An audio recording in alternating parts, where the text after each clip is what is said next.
तो कंटिन्यू करते हैं क्लास को फर्दर। नेक्स्ट क्वेश्चन लिखते हैं। Example number 2। एग्जाम्पल नंबर 2 ऐसा है, इन्होंने बोला है which of the following which of the following set can have zero resultant. कौन सा सेट ऐसा है जो जीरो रिजल्टेंट बना सकता है? इन्होंने पहला सेट दिया है 2, 4 एंड 8। दूसरा सेट इन्होंने दिया है 6, 8 एंड 5। 6, 8 एंड 5। तीसरा सेट इन्होंने दिया है 5, 10, 2।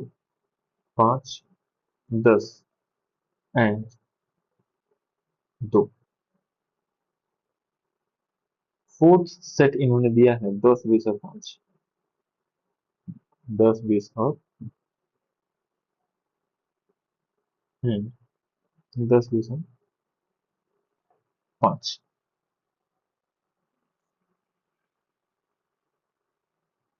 हमें हिंट क्या लिखना है? देखो, किसी भी दो वेक्टर का किसी भी दो वेक्टर का सम करो। किसी भी दो वेक्टर का सम करो, उसके मैक्सिमम और मिनिमम को चेक करो कितना आ रहा है। फॉर एग्जांपल, इसके पहले वाले क्वेश्चन में सवाल क्या था? देखो, which of the following pair can have resultant of magnitude 4। तो हमने ये चेक किया था कि इससे बनने वाले रिजल्टेंट का मिनिमम वैल्यू कितना होता है, वो चेक किया। मैक्सिमम चेक किया। वो अगर 4 इनके मैक्सिमम और मिनिमम के बीच में लाई कर जाए तो मैं बोलता था कि ये 4 पॉसिबल है। और अगर इसके मैक्सिमम और मिनिमम के बीच में लाई नहीं किया 4, तो हम कह रहे थे कि मैग्नीट्यूड 4 पॉसिबल नहीं है। इसका एक मीनिंग और भी है कि जैसे अगर मान लो, अगर इन दोनों का मैक्सिमम और मिनिमम में निकालो, उस रेंज में अगर ये लाई कर जाए, तो मैं कहूंगा कि इसका इसका इसका सेट जीरो बना सकता है। ठीक है। तो हमें कुल मिला के चेक क्या करना है? We just have to check solution. We want to check if third is lying between maximum and minimum of resultant of this. तो देखो, जरा बताओ। लेट लेट मैं पहले वाले सेट को एक तरीके से वेरीफाई करना चाहता हूँ। तो मैंने बोला, मान लेते हैं कि ए बराबर है 2, बी बराबर है 4। इस केस में रिजल्टेंट का मैक्सिमम कितना होगा? ए प्लस बी, 2 प्लस 4, ये बनेगा 6। अगर रिजल्टेंट का मिनिमम पूछता तो वो कितना बनेगा? ए डिफरेंस बी। तो 2 का डिफरेंस लेना है 4 से। तो कितना बन जाएगा? 2। अच्छा, अपने पास जो थर्ड वाला बच गया था वो था 8। अगर 2 एंड 8 के बीच में, अगर 2 एंड 6 के बीच में 8 लाई करता, तो हम कहते कि पहला सेट जो है वो रिजल्टेंट जीरो बना सकता है। बट हियर, यहाँ क्या हुआ? Here 8 is not lying between 2 and 6. Therefore, therefore, set set of 2, 4 and 8. Therefore, set of 2, 4 and 8 cannot have zero resultant. Cannot have zero resultant. Similarly, हम दूसरा सेट चेक करते हैं, 6, 8 एंड 5। सेकेंड सेट क्या है? 6, 8 and 5। अब हमें check करना है कि क्या इन दोनों का जो मिनिमम और मैक्सिमम बन रहा है उसमें 5 लाई करता है या नहीं। तो देखो ए को लो 6, बी को लो 8, तो आर मैक्सिमम जो रिजल्टेंट आएगा मैक्सिमम कितना आएगा 6 प्लस 8 मतलब 14, और आर मिनिमम कितना आएगा 6 का डिफरेंस 8 के साथ में, तो क्या आएगा 2। क्या 2 और 14 के बीच में 5 लाई करता है, बिल्कुल लाई करता है। इसका मतलब हम यहाँ पे लिखेंगे here here 5 is lying in lying between 2 and 14, therefore therefore therefore set up set up 6, 8 and 5 can have can have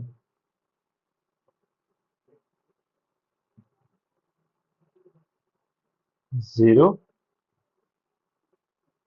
resultant। तो ये अपना ऑप्शन हो सकता है। थर्ड ऑप्शन चेक करते हैं।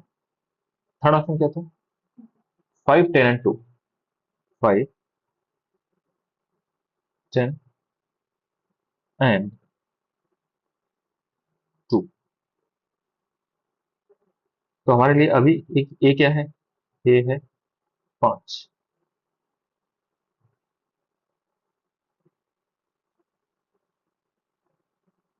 बी क्या है 10। हमें चेक करना है कि 5 और 10 का जो मैक्सिमम और मिनिमम बनेगा उसमें 2 लाई करता है या नहीं। तो देखो R max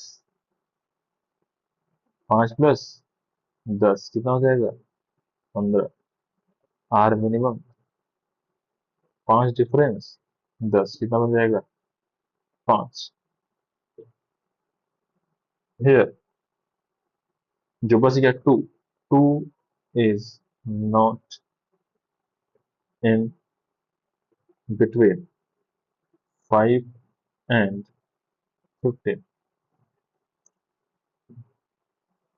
can not have zero result. तो सो हम क्या कहते हैं set therefore set 5, 10, 2 set up 5, 10 and 2 cannot have cannot have cannot have zero resultant, cannot have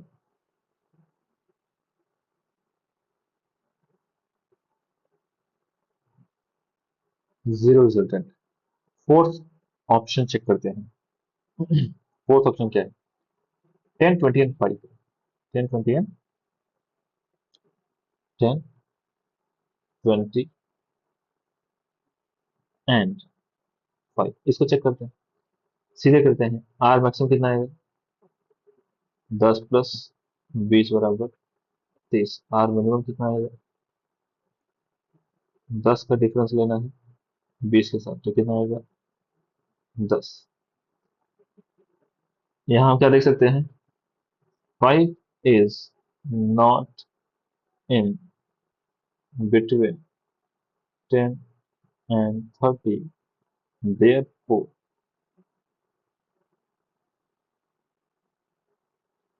therefore this set also, therefore this set 10, 20 and 5 cannot have cannot have zero resultant। तो ये सवाल कुछ इस तरीके से हम सॉल्व करते हैं। ठीक है, आई होप कि ये क्लियर है। जरा ये सवाल करना, example number third, example number,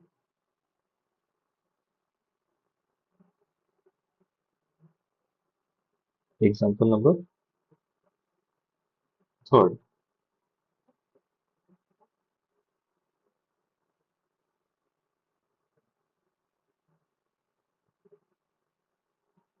ठीक है, what can be resultant of two vectors? What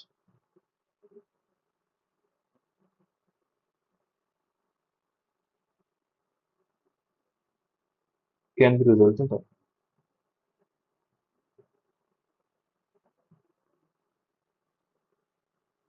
two vectors?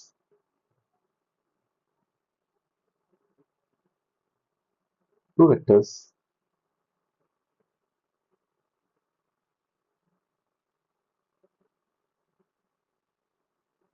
vector A and vector B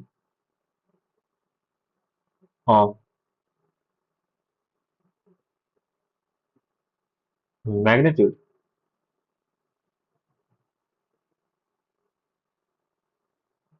3 Newton and 3 Newton and 5 Newton।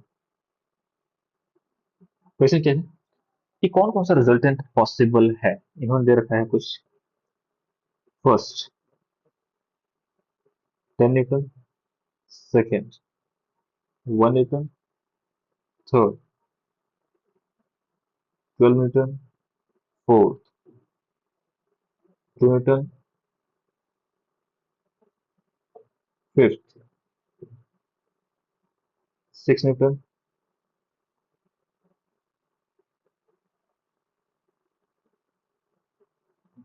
Six 5 Newton, seven 0 Newton. ये हमें चेक करना है।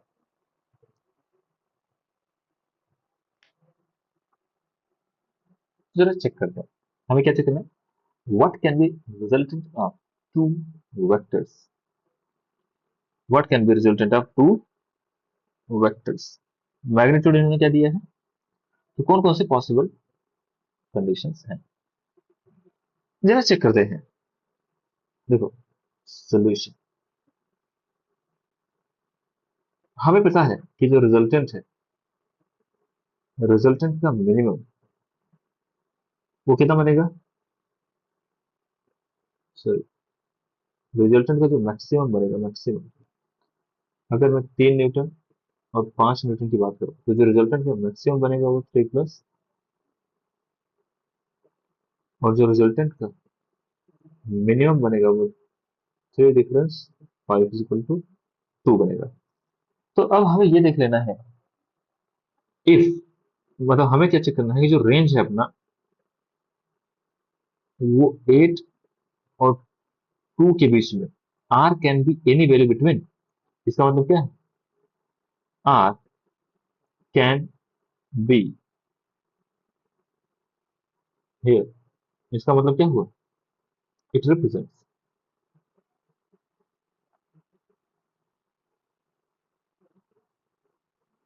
It represent R can have any value, R can have any value between, any value from 2 to 8, from 2 to 8। तो ऐसे जितने भी options 2 और 8 में लाई करें या 2 के बराबर हो, वो सारे हमारे आंसर्स होंगे। तो अपना आंसर क्या होगा, ऑप्शन नंबर 1 10 न्यूटन नहीं हो सकता, ऑप्शन नंबर 2 1 न्यूटन ये भी नहीं हो सकता, option number 3, option number 3 12 Newton ये भी नहीं हो सकता, ऑप्शन नंबर 4 2 न्यूटन, ये हो सकता है। ऑप्शन नंबर 5 6 न्यूटन, 2 से 8 के बीच में है तो ये हो सकता है। ठीक है। उसके बाद 5 6 6 वाला कौन सा? 5 न्यूटन हो सकता है क्या? 2 से 8 के बीच में है, बिल्कुल सही बात है। तो 5 न्यूटन हो सकता है, 0 न्यूटन नहीं हो सकता। 6 7 7 की अगर मैं बात करूं, 0 न्यूटन नहीं हो सकता। ठीक है। इस तरीके से हम कर सकते हैं। एक नोट पॉइंट लिखते हैं अब। नोट क्या है कि ये लिखते हैं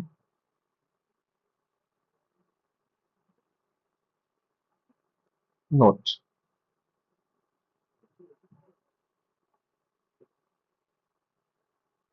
क्या नोट करना है? अगर आपसे पूछूं कि ट्रायंगल आपको याद है क्या, आपको कि हाँ सर ट्रायंगल और तो बिल्कुल याद है, ऐसे बना लेंगे। मैंने बोला कि ये एक ट्रायंगल, सॉरी, एक वेक्टर है, वेक्टर ए। ये दूसरा वेक्टर है, वेक्टर बी। अगर आपसे पूछता था क्या रिजल्टेंट वेक्टर क्या होगा, तो आप using triangle law, using using triangle law, using triangle law, आप कहते थे कि सर रिजल्टेंट वेक्टर जो होगा ना, वो यही वाला वेक्टर बनेगा। इतना हमें याद है क्या? रिजल्टेंट वेक्टर यही बनेगा। इसको हम बोलेंगे कि आर वेक्टर बराबर होगा ए वेक्टर प्लस बी वेक्टर। इसमें कोई डाउट की बात नहीं है। मैं थोड़ा सा मॉडिफाई करके इसी को देखना चाहता हूँ। एक्चुअली मेरा कुछ पर्पज है जिसकी वजह से मैं ऐसा कर रहा हूँ। देखो, सेम फोटो को मैं दोबारा से इधर कॉपी पेस्ट करता हूँ।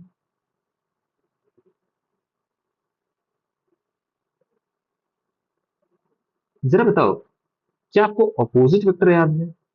अपोजिट वेक्टर,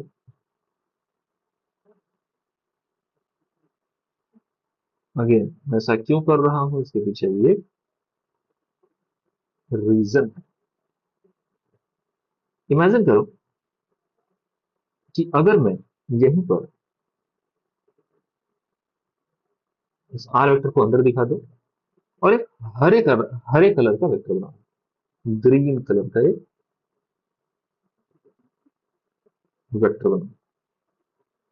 इस वेक्टर की खास बात यह है, इस वेक्टर की खास बात यह है कि ये आर वेक्टर के जस्ट रिवर्स में है।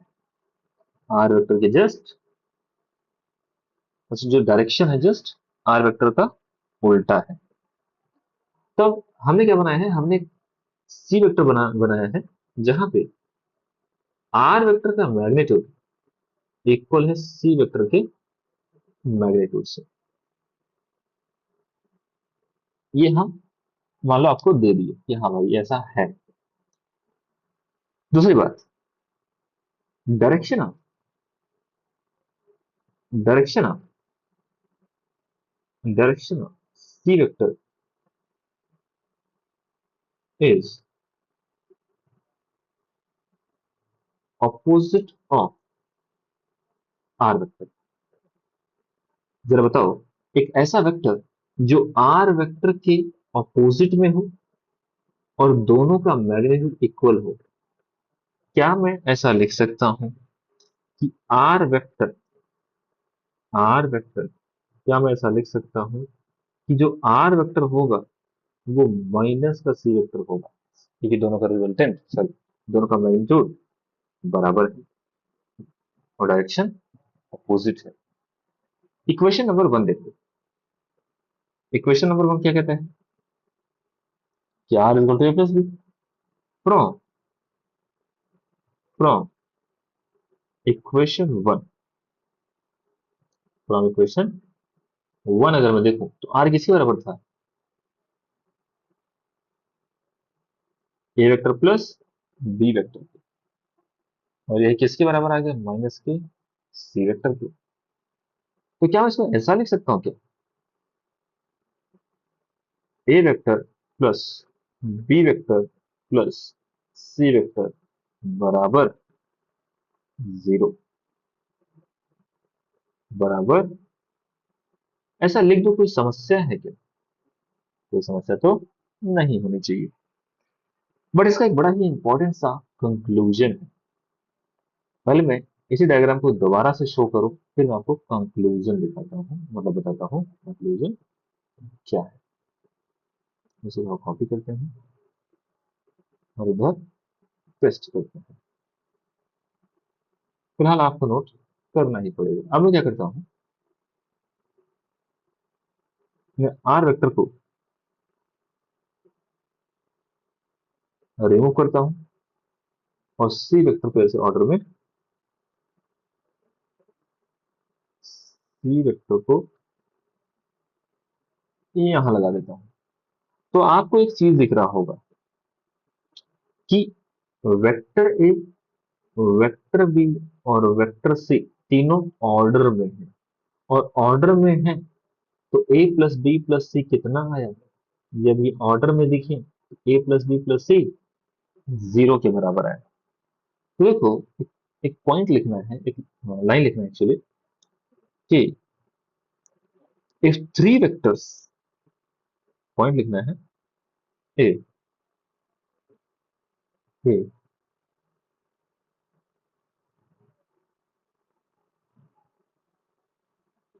if three vectors represents re if three vector represents if three vector represent three sides, three sides of a triangle,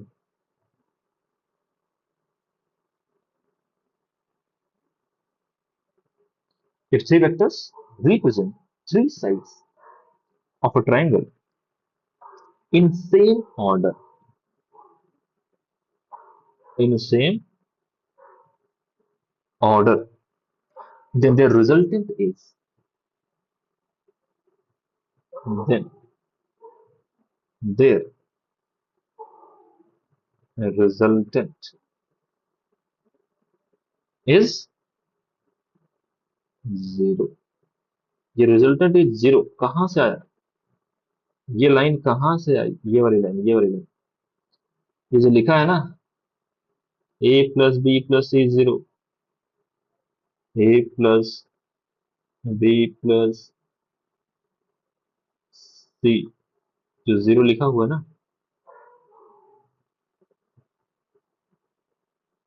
इसी को बोलते हैं resultant of A plus B plus C is zero. क्या बोलते हैं, resultant of A plus B plus C is zero. ठीक है, तो ये इंपॉर्टेंट पॉइंट है। कुछ और पॉइंट लिखते हैं। अगला पॉइंट है two vectors of unequal magnitude,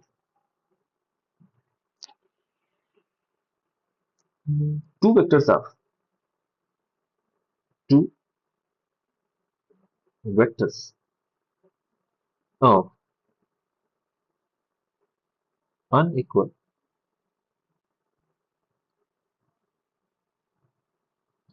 two vectors of unequal magnitude cannot have,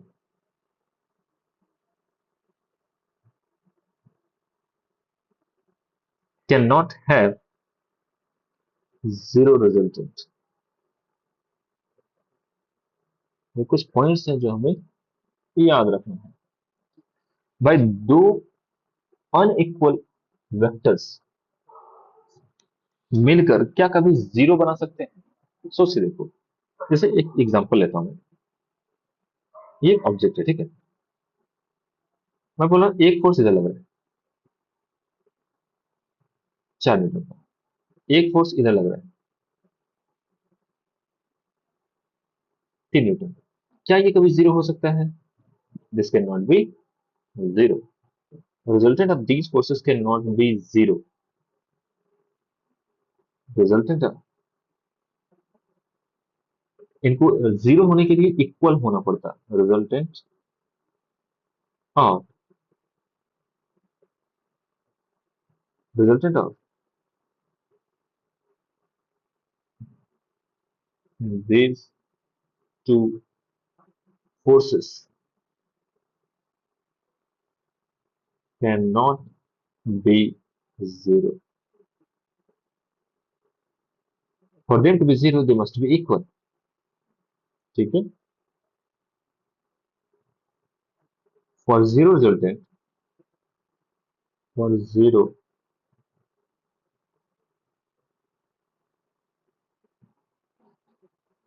ये ऐसे लिख लो, to get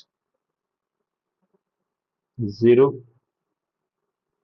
resultant, they must be having equal magnitude. To get zero resultant,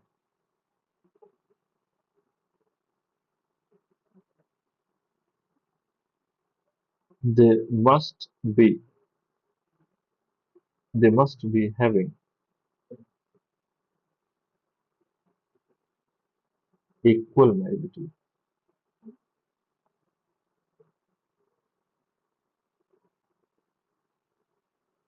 Equal magnitude, ठीक है। ये रिजल्टेंट,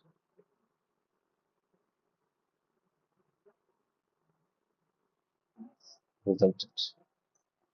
अगर 4 सर रहे होते तो कैंसल आउट कर सकते थे, 3-3 रहते तो कैंसल आउट कर सकते थे।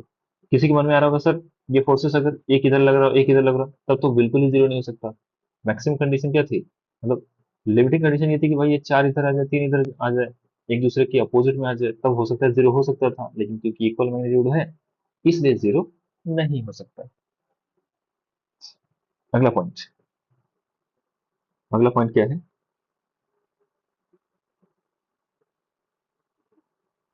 अगला पॉइंट है minimum number of vector, minimum minimum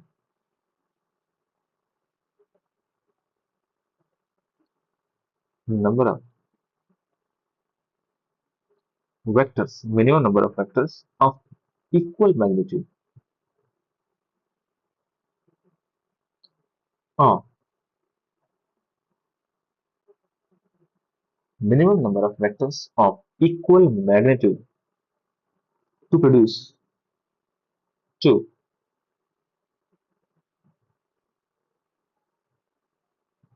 to produce zero to produce zero resultant,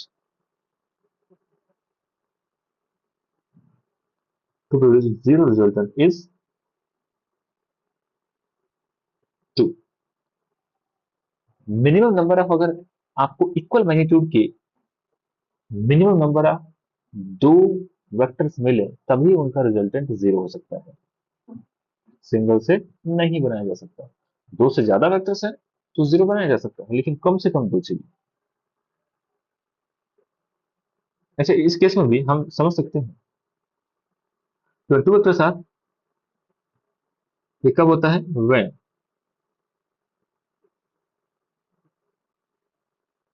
two vectors are when two vectors are when two vectors are opposite, then the resultant is zero। when two equal लिखो यहाँ पे। हम्म, इसको ऐसे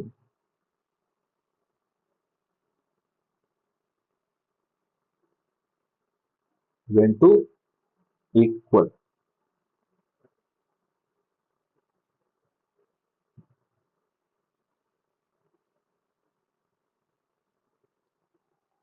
when two equal vectors are opposite, then resultant is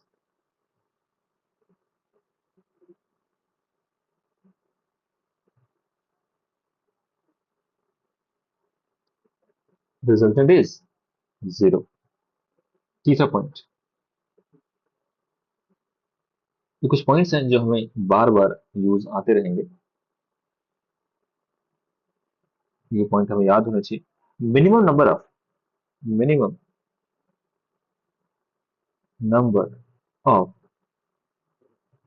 को planar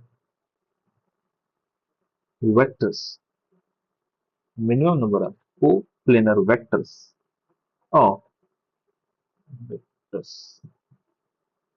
vectors of unequal minimum number of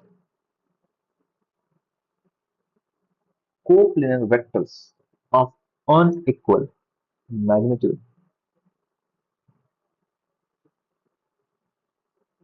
magnitude to produce magnitude to produce zero zero resultant is 3। अभी अभी हमने example देखा था ना, जब तीन फोर्सेस ऐसे हो कि वो किसी ट्रायंगल की साइड को रिप्रेजेंट करें सेम ऑर्डर में, तब उनका रिजल्टेंट कितना बनता है, 0। तो हिंट के रूप में लिख लो, when they represent, when, hint क्या है, when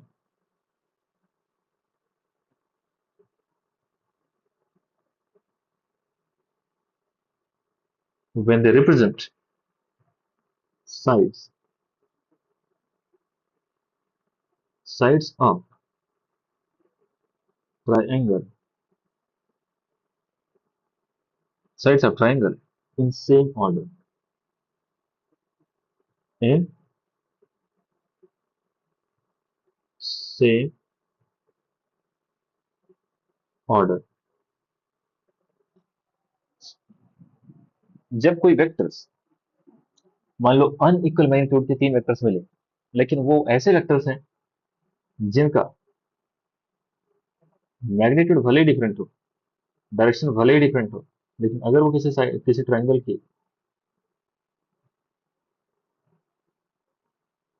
तीन साइड से रिप्रेजेंट किए जाए, मतलब इस तरीके से ऑर्डर में, F1 वेक्टर, F2 वेक्टर, ये F3 वेक्टर, तो हम कहेंगे कि F1 vector plus F2 vector plus F3 vector is equal to, क्योंकि ये तीनों सेम ऑर्डर में है। और अभी हमने कुछ ही ऊपर ये देखा था ना, सेम ऑर्डर में जब भी कुछ वेक्टर्स होंगे तो उन सबका सम 0 होगा। अगला पॉइंट, अगला पॉइंट क्या है,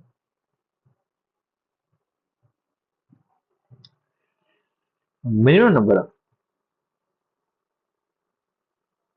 minimum number of non coplanar non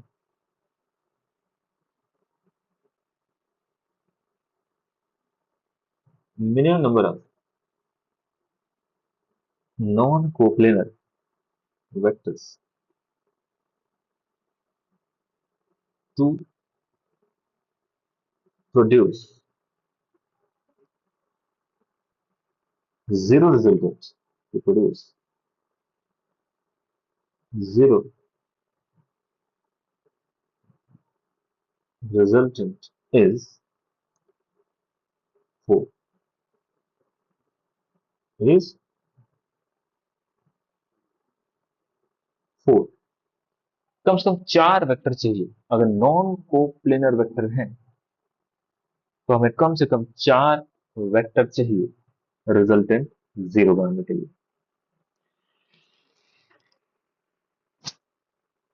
एक और पॉइंट है, Resultant of any two vector a and b, resultant of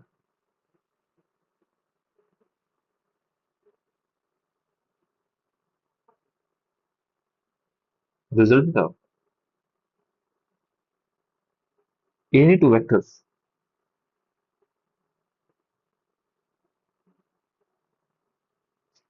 vector a and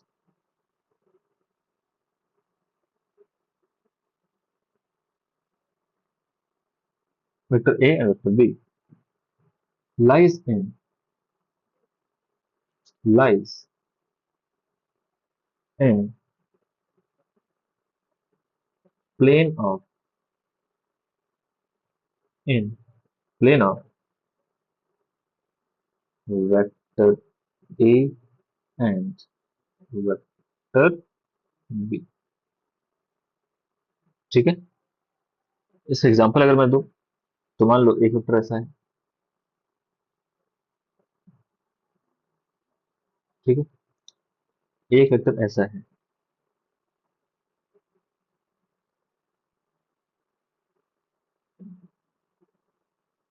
मान लेते हैं ये ए वेक्टर है, ये बी वेक्टर है। इन दोनों का जो भी रिजल्टेंट बनेगा, इन दोनों का जो भी रिजल्टेंट बनेगा,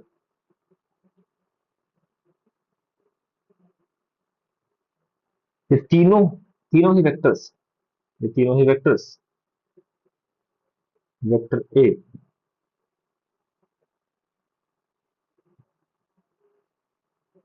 vector B and vector are must B